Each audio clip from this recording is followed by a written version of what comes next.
আসসালামু আলাইকুম রহমতুল্লাহ। প্রিয় শিক্ষার্থী বন্ধুরা, ইজি অ্যাকাউন্টিং এন্ড আস্তার ক্লাসে তোমাদের স্বাগতম। আজকে আমরা বিবিএ অনার্স সেকেন্ড ইয়ারের ট্যাক্সেশন ইন বাংলাদেশ বইয়ের কৃষি খাতের আয় নিয়ে আলোচনা করব। এই কৃষি খাতের আয়ের ধারা হচ্ছে ২৬ এবং ২৭। এর আগে আমরা ধারাবাহিকভাবে বেতন খাতে আয়, সিকিউরিটি সুদ খাতের আয় এবং গৃহ সম্পত্তি খাতের আয় নিয়ে আলোচনা করেছিলাম। তো আজকে আমাদের আলোচ্য বিষয় হচ্ছে কৃষি খাতের আয়। তো চলো আমরা এই কৃষি খাতের আয়ের ক্লাসটি দেখে আসি। তো কৃষিখাতের আয়ে আমরা সর্বপ্রথম প্রথমে কৃষিখাতের আয়ের আমাদের যে ছকটা আছে সেই ছকটা দেখব। এখানে রুলসগুলো আছে। তো এখানে দেখো, প্রথমে সম্পূর্ণ কৃষি আয়। কৃষি আয়ের তিনটা খাত আছে: সম্পূর্ণ কৃষি আয়, আংশিক কৃষি আয় ও বিশেষ কৃষি আয়। তো প্রথমে আমরা দেখব সম্পূর্ণ কৃষি আয় কোনগুলো। সম্পূর্ণ কৃষি আয়ের মধ্যে আছে ধান বিক্রয় থেকে আয়, গম বিক্রয় থেকে আয়, ভুট্টা বিক্রয় থেকে আয়, পাট বিক্রয় থেকে আয়, অন্যান্য শস্য বিক্রয় থেকে আয়। অর্থাৎ যদি অন্য কোনো ফলন থাকে সেই ফলন বিক্রয় থেকে আয় করলে সেটাও কৃষি আয়ের অন্তর্ভুক্ত। এখান থেকে আমাদের বাদ দিতে হবে চাষাবাদ খরচ, কর ও খাজনা, স্থানীয় কর, পশুপালন খরচ, গবাদি পশু রক্ষণাবেক্ষণ, অর্থাৎ কৃষিকাজ করার জন্য যে গবাদি পশু থাকে সেগুলো রক্ষণাবেক্ষণটা বাদ দিতে হবে। এরপর প্রক্রিয়া খরচ, পানি সরবরাহ খরচ, বিমা খরচ, সেচ প্রকল্পের রক্ষণাবেক্ষণ খরচ, মূলধনী সম্পত্তির অপচয়, অর্থাৎ কোনো স্থায়ী সম্পদ ব্যবহার করলে সেটার অপচয়, যন্ত্রপাতি বিক্রয়জনিত লোকসান, কোনো যন্ত্রপাতি কৃষিকাজে ব্যবহৃত যন্ত্রপাতি যদি বিক্রয় করে আমাদের লস হয় সেটা এখানে বাদ দিব, বন্ধকি ঋণের সুদ বা ঋণকৃত মূলধনের সুদ, পরিবহন খরচ এবং অন্যান্য খরচ। এগুলো বাদ দিলে আমাদের দিব সম্পূর্ণ কৃষি হতে মোট আয়, অর্থাৎ কৃষিখাতের সম্পূর্ণ আয় এটা এখানে চলে আসবে। এরপর আমরা দেখব আংশিক কৃষি আয়, অর্থাৎ যে আয়ের কিছু অংশ কৃষিখাতে দেখানো হয় আর কিছু অংশ ব্যবসা খাতে দেখানো হয় সেগুলো হচ্ছে আংশিক কৃষি আয়। ওই কৃষিখাতের আংশিক কৃষি আয়ের মধ্যে চা বাগানের আয় হচ্ছে ৬০%, রাবার বাগানের আয় হচ্ছে ৬০%। অর্থাৎ চা বাগান এবং রাবার বাগানের আয় যদি থাকে কোনো আয় করদাতার আয়ের মধ্যে, তাহলে সেখানে ৬০% কৃষিখাতে দেখানো হয় এবং ৪০% ব্যবসা খাতে দেখানো হয়। আমাদের ক্লাসগুলো যদি তোমাদের ভালো লাগে তাহলে অবশ্যই তোমাদের বন্ধুদের সাথে শেয়ার করবা এবং আমাদেরকে কমেন্ট বক্সে অবশ্যই জানাবা তোমাদের কেমন লাগলো, এবং আমার চ্যানেলটিতে তোমরা সাবস্ক্রাইব করবা এবং আমাদের ফেসবুক পেজ ইজি অ্যাকাউন্টিংয়ের সাথে লাইক দিয়ে আমাদের সাথেই যুক্ত থাকবা ইনশাআল্লাহ। তো আমরা যেখানে ছিলাম যে চা বাগানের আয় এবং রাবার বাগানের আয়ের ৬০% কৃষি খাতে দেখাবো আর ৪০% ব্যবসা খাতে দেখাতে হবে। এরপর চিনি শিল্পের আয় এবং তামাক শিল্পের আয়। এখানে চিনি শিল্পের আয়ের মধ্যে আমাদের যদি যে আখ উৎপাদন থেকে শুরু করে একেবারে চিনি পর্যন্ত যায়, তাহলে ওই যে আখ যেদিন আমরা মাড়াই করব সেদিন যে আখের বাজার মূল্য, সেই মূল্যটা কৃষিখাতে থাকবে, আর বাকি যে প্রসেসিংয়ের আয়টা সেটা যাবে ব্যবসা খাতে। সেম তামাক শিল্পের যে আয় আছে সেটাও সেম। তামাক শিল্পের আয়ের মধ্যে তামাক পাতার যে বাজার মূল্য সেটা কৃষিখাতে, আর এরপরে সিগারেট বিক্রয় বা তামাক বিক্রয়ের যে আয়টা আসে সেটা যাবে ব্যবসা খাতে। তো তোমাদের এখানে চা বাগানের আয়, রাবার বাগানের আয় এই দুটা মাথায় রাখলেই চলবে। এখান থেকে মূলত অঙ্ক আসে। তারপর আসবে আমাদের আংশিক কৃষি আয়। এরপর আসবে অন্যান্য কৃষি আয়। অন্যান্য কৃষি আয়ের মধ্যে ফল চাষ, ফুল চাষ, অন্যান্য গাছগাছরা থেকে যদি আয় আসে, তারপর আম, জাম, কলা, লিচু, কাঁঠাল বিক্রয় হতে যদি আয় আসে, তারপর ইজারা দেওয়া কৃষি জমি হতে আয়, আমরা যদি কৃষি জমি বর্গা দিই সেখান থেকে যদি আয় আসে, কৃষিকাজের মাধ্যমে মাটি থেকে উৎপন্ন দ্রব্যাদি থেকে আয়, যেমন আলু, পেঁয়াজ, এগুলো থেকে যদি আমরা আয় করি তাহলে সেটাও কৃষি আয়। এবং অন্যান্য কৃষি হতে মোটাই আমাদের এখান থেকে আসবে। এরপর আসবে আমাদের বিশেষ কৃষি আয়। বিশেষ কৃষি আয়ের মধ্যে কৃষিপণ্য বাজারজাতকরণের মাধ্যমে আয়, তারপর আছে কৃষি জমির সন্নিকটে অবস্থিত দালান হতে আয়, অর্থাৎ একেবারে কৃষক জমির পাশেই কোনো দালান যদি থাকে সেখান থেকে যদি আয় আসে, চারণভূমি থেকে আয়, আমাদের কৃষি জমিতে যদি ঘাস উঠে সেই ঘাস যদি কাউকে আমরা দিই বিক্রি করার জন্য, বা তার যে গরু ছাগলে খাওয়ানোর বিনিময়ে যদি কোনো কিছু আয় করি তাহলে সেটা। তাল ও খেজুরের রস বিক্রয় হতে আয়, মৌচাকের মধু বিক্রয় হতে আয়, মৎস্য চাষের আয়, পোলট্রি ফার্মের আয়, ডেয়ারি ফার্মের আয়, এগুলো বিশেষ কৃষি আয়। এই টোটাল আয়গুলো যোগ করলে আমরা পাবো কি মোট কৃষি আয়। এবার মোট কৃষি আয় থেকে আমরা এখানে বাদ দিব 2 লক্ষ টাকা। এই 2 লক্ষ টাকা আমরা বাদ দিব। এখানে বলা আছে করদাতার কৃষিখাতে ব্যতীত অন্য কোনো আয় না থাকলে তাহলে এখানে 2 লাখ টাকা এক্সট্রা ছাড় পাওয়া যায়। তোমরা যারা আমার ক্লাসগুলো প্রথম থেকে করতেছো তারা জানো যে আমাদের মোট আয় বের করার পর আমাদের কর দায় নির্ণয় করতে হয়। কর দায়ের জন্য নির্দিষ্ট একটি ফরম্যাট রয়েছে। সেই ফরম্যাটে আমরা জানি যে প্রথম 3 লাখ টাকার উপর 0%, তারপর 1 লাখ টাকার উপর 5%, এভাবে একটা ধারাবাহিকতা আছে। কিন্তু কেউ যদি পিওর কৃষক হয়, অর্থাৎ কৃষি খাত ব্যতীত তার যদি কোনো খাতের আয় না থাকে, তাহলে তার যে মোট আয় আসবে সেখান থেকে 2 লক্ষ টাকা তার এক্সট্রা ছাড় পাবে। সেটাকে আমরা এখানে অকরদার্য দেখিয়ে করযোগ্য কৃষি আয়টা নির্ণয় করে নিব। যদি কোনো কৃষকের কৃষি আয় প্লাস অন্য কোনো খাতের আয় থাকে তাহলে কিন্তু সে এই 2 লাখ টাকা অকরদার্য পাবে না। এই হচ্ছে আমাদের নিয়ম। এখন আমাদের আরও কিছু জানতে হবে, সেখানে হচ্ছে আংশিক কৃষি আয় ও আংশিক ব্যবসায়িক আয়। এগুলো আমাদের এখানে রাবার বাগানের আয়, চা বাগানের আয়, এগুলো নিয়ে আমরা কথা বলে ফেলছি। তারপর তোমরা একটু পড়ে নিবা, এটা থিওরি হিসাবেও আসতে পারে, এটা একটু পড়ে নিবা। তারপর আমাদের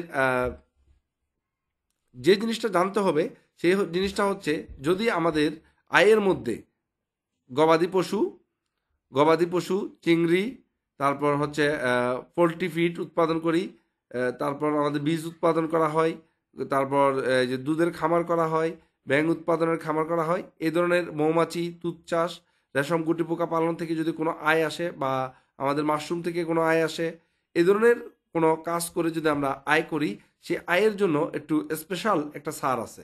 সেই ছাড়টা হচ্ছে প্রথম 10 লাখ টাকার উপর 3% ট্যাক্স দিতে হয়, তারপর পরবর্তী 20 লাখ টাকার উপর 10%, তারপরে অবশিষ্ট আয়ের উপর 15%। এটা হচ্ছে এই জাতীয় আয় থেকে যদি কোনো কেউ আয় করে তাহলে সেটা।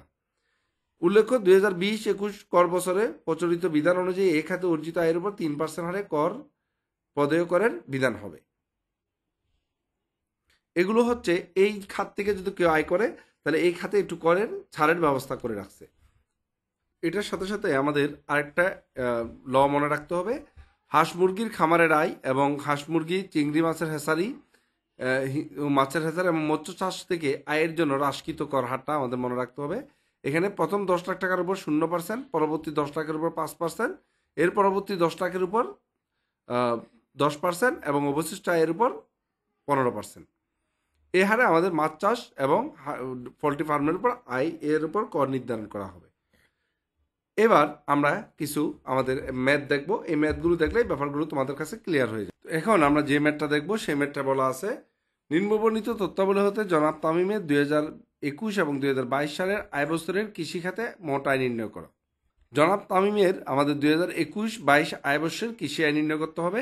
এখানে বলা আছে ধান বিক্রয় প্রতি মন 800 টাকা করে 25 টাকা দরে 25 মন, 1100 টাকা করে প্রতি মন 30 মন, আর চা বাগানের আয় আছে 60,000 টাকা এবং বর্গা প্রদত্ত কৃষি জমি হতে নগদ প্রাপ্তি 2 লক্ষ টাকা। এ হচ্ছে তার মোট আয়। এখন আমাদের এই ম্যাথটা কিন্তু অ্যাকাউন্টিং ডিপার্টমেন্টে 16 সাল এবং 20 সালে আসছে, ছোট্ট একটা ম্যাথ 4 মাসের জন্য।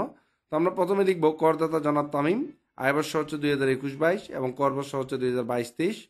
এই আয়বর্ষ এবং করবর্ষগুলো তোমরা তোমাদের কোয়েশ্চেন অনুযায়ী দিবা, কোয়েশ্চেনে যে আয়বর্ষ করবর্ষ থাকবে সেই অনুযায়ী সমাধান করবা। কৃষিখাতের আয়টা লিখবো আমরা, ফসল বিক্রয় 800 টাকা করে 25 মন আর 1100 টাকা করে 30 মন, ফসল বিক্রয় করছে আমরা মোট 53,000 টাকা।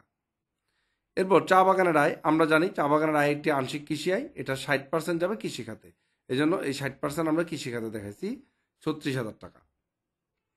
এরপর বর্গা প্রদত্ত কৃষি জমি হতে নগদ প্রাপ্তি 2 লক্ষ টাকা, সেটা আমরা সরাসরি লিখে দিব, বর্গা প্রাপ্ত কৃষি জমি থেকে আয় 2 লক্ষ টাকা। তার মানে আমাদের মোট কৃষি আয় হচ্ছে 2,89,000 টাকা। আমাদের দেখো কোয়েশ্চেনে কিন্তু শুধু কৃষিখাতের আয় চাইছে, আমাদের কিন্তু মোট আয় চায় নাই। যেহেতু মোট আয় চায় নাই, তাই চা বাগানের যে বাকি 40% সেটা আমাদের এখানে দেখাতে হবে না, কারণ আমরা তো এখানে শুধুমাত্র কৃষি আয় বের করতেছি। তো কৃষিখাতে যে অংশটুকু থাকবে আমরা শুধুমাত্র সেই অংশটুকু দেখাবো, বাকি অংশগুলো আমাদের এখানে দেখানোর কোনো প্রয়োজন নেই। তো এখন কি করতে হবে, এখন আমাদের এই যে আয়গুলো থেকে আমাদের উৎপাদন খরচ বাদ দিতে হবে। তো এখানে যেহেতু কোনো উৎপাদন খরচের কথা কোয়েশ্চেনে বলা নাই, তা তোমরা মনে রাখবা যে একজন কৃষক তার ফসল উৎপাদনের 60% পর্যন্ত উৎপাদন ব্যয় দেখাতে পারে। সেজন্য আমাদের যে ফসল বিক্রয় ছিল 53,000 টাকা, এই যে 53,000 টাকা ফসল বিক্রয়, সেই 53,000 টাকার উপর 60% করে আমরা উৎপাদন ব্যয় দেখাবো 31,800 টাকা। এটা তোমরা ফসল বিক্রয় থেকে বাদ দিতে পারো, কোনো সমস্যা নেই। তাহলে মোট আয় থেকে যদি আমরা উৎপাদন খরচটা বাদ দিই তাহলে 2,57,200 টাকা হচ্ছে আমাদের কি করযোগ্য কৃষি আয় বা কৃষিখাতের মোট আয়। আশা করি তোমরা বুঝতে পারছো। এখানে তারা টিকা হিসেবে এগুলো লিখে দিয়েছে, তো এটুকু লিখে দিলে তোমাদের অঙ্কটা হয়ে যাবে। এবার চলে যাই আমরা আরেকটা অঙ্ক সমাধান দেখি। এখানে বলা আছে দেখো 2022 সালের 30শে জুন তারিখে সমাপ্ত বছরে জনাব হেলালের কৃষি আয় ছিল নিম্নরূপ। জনাব হেলালের কিছু কৃষি আয় দেওয়া আছে 22 সালের 30শে জুন আয় বর্ষের। তো এখানে আয়ের মধ্যে আছে পাট বিক্রয় প্রতি মন 800 টাকা ধরে 400 মন, ধান বিক্রয় 1000 টাকা ধরে 200 মন, ইজারা দেওয়া জমি হতে আয় 48,000 টাকা, মাছ চাষ হতে নিট আয় 1,20,000 টাকা। উক্ত বছর কৃষিখাতের খরচগুলো ছিল নিম্নরূপ: ভূমির খাজনা, শস্য বীমা প্রিমিয়াম, ইউনিয়ন পরিশোধ কর আর কৃষি ঋণের সুদ। জনাব হেলালের একটি ওজন মাপার যন্ত্র ছিল যা 18,000 টাকা মূল্যে ক্রয় করেন। এটি অপ্রচলিত যাওয়ায় তিনি তার এটি 9,500 টাকায় বিক্রয় করেন।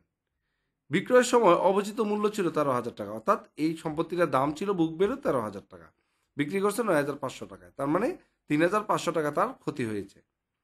তাকে যথাযথ হিসাব দেখাতে বলা হলে তিনি দেখাতে ব্যর্থ হন, যেহেতু সে উৎপাদন ব্যয় দেখাতে পারে নাই এবং উৎপাদন খরচ বাবদ 2,50,000 টাকা দাবি করেন।